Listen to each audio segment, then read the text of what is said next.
Salut Trader. Aujourd'hui on va parler d'un sujet d'actualité. Est-ce qu'il faut ouvrir ou pas un PEA, et si on l'ouvre, qu'est-ce qu'on met dedans? C'est ce qu'on va voir dans cette vidéo. Avant de commencer, je vous invite, si ce n'est pas déjà fait, à vous abonner à la chaîne. Comme ça vous pourrez être averti des prochaines sorties de vidéos. Donc il y a eu beaucoup d'articles dernièrement sur le fait que les Français ont ouvert beaucoup de comptes de trading, notamment des PEA. Voilà, là, ici, le nombre de courtages en ligne bat des records historiques. Profiter du krach boursier pour ouvrir un PEA. C'est sûr qu'avec la baisse qu'il y a eu sur les actions au mois de mars et d'avril, beaucoup se posent la question si c'est intéressant d'ouvrir un compte actuellement. Et il y a beaucoup de traders, de personnes qui se rêvent traders et qui imaginent pouvoir faire un bon investissement en plaçant leur économie en bourse. Alors, j'avais déjà fait un article sur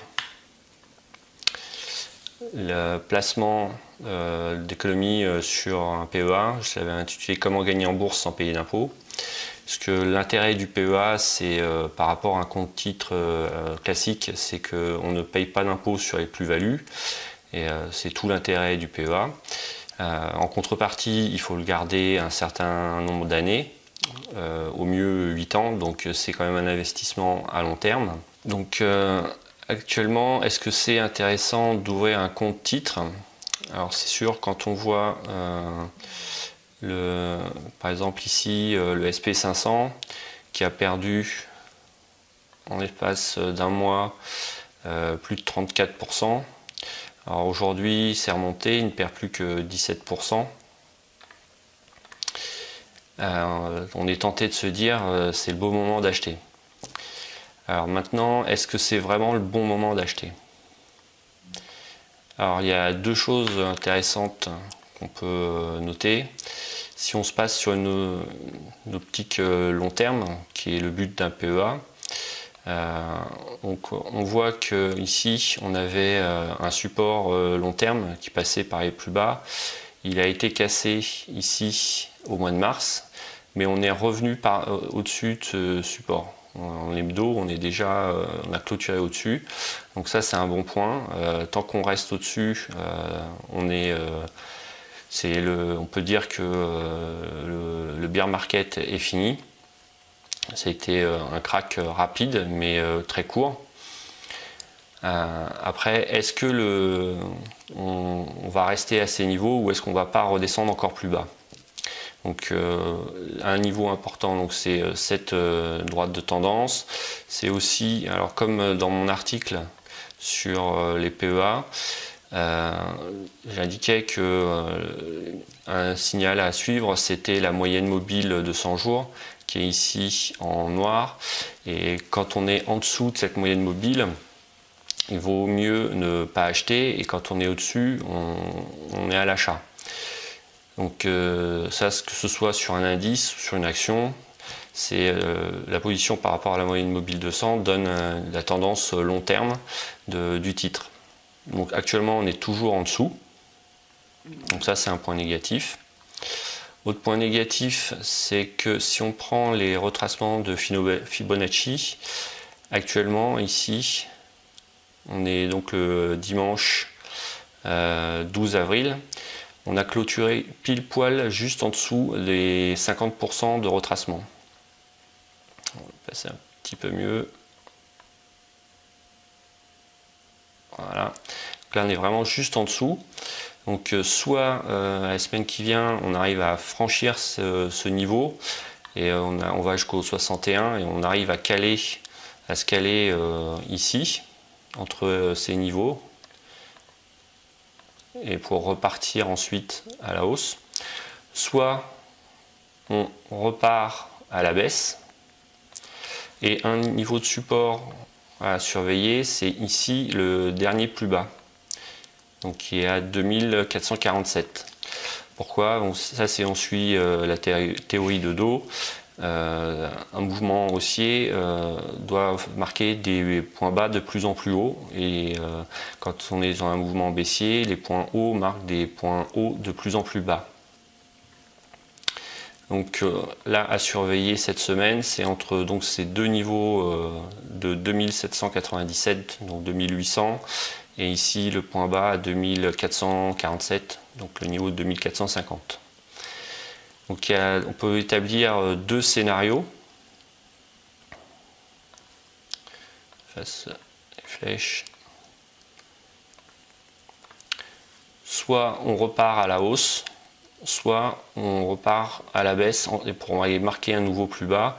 Et ce nouveau plus bas ici, ça serait donc au niveau des 2200. Alors autre point positif dont je voulais vous parler, c'est que en hebdo, on est venu faire les chandeliers sont venus faire un alignement haussier ici, qui marque vraiment le retournement de tendance. Par contre, est-ce que ce retournement de tendance c'est un retournement court terme ou long terme? Et vraiment ici, est-ce qu'on a vraiment marqué un plus bas qu'on ne reviendra pas franchir? Ça, on ne peut pas le prédire.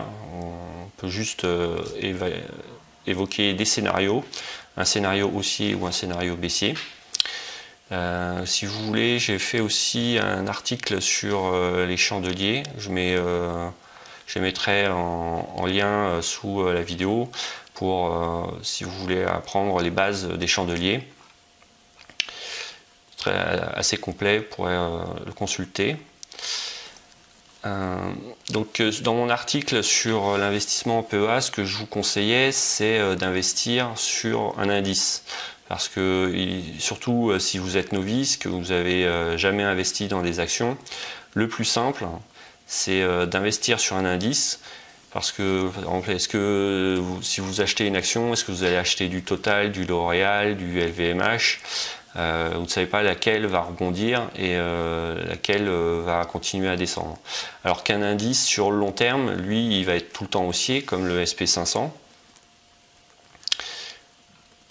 ou le CAC 40. Donc ne croyez pas que sur un PEA, on ne puisse pas investir sur le SP500. Il y a quelques ETF, donc ici, voilà, le PSP 500 de Lyxor, vous voyez, il est éligible au PEA, ici. Donc ça, vous pouvez l'acheter et il réplique exactement le cours de l'indice. Donc si je vais vous l'afficher.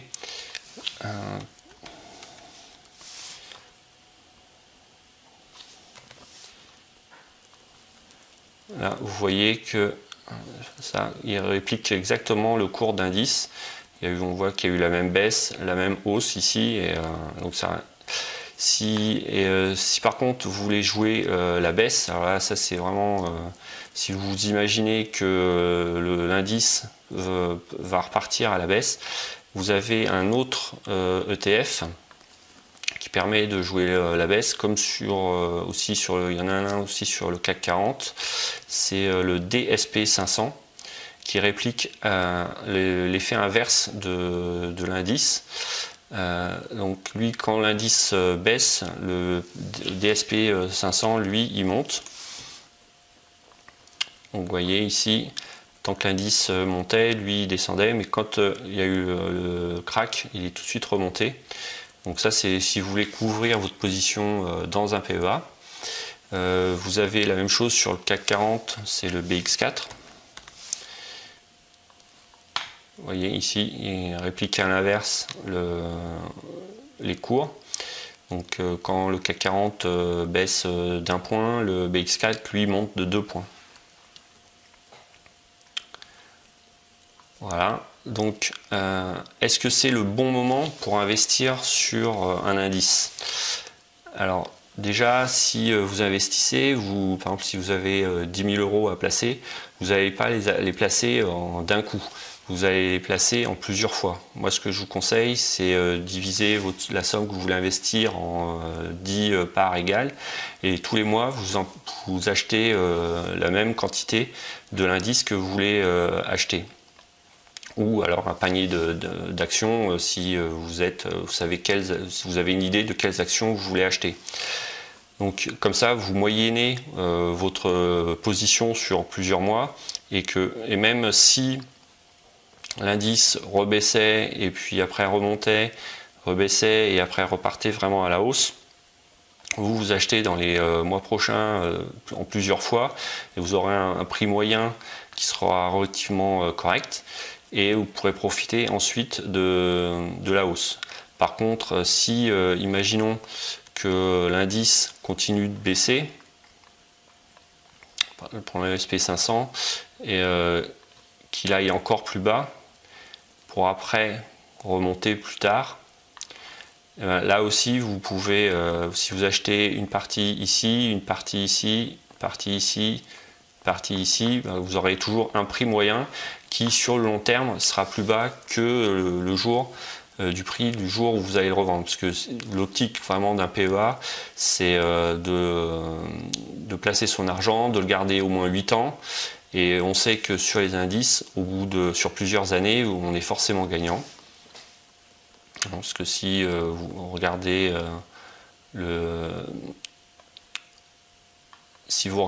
l'indice SP500 sur plusieurs années, vous voyez qu'on est vraiment gagnant quelle que soit la période. Vous pouvez avoir des baisses, mais sur long terme, vous êtes gagnant. Donc voilà. Donc si vous avez des questions, n'hésitez pas à poser en commentaire sous la vidéo. Et puis je vous mets en lien tous les sites dont j'ai parlé dans cette vidéo sous la description. À bientôt et bon trade.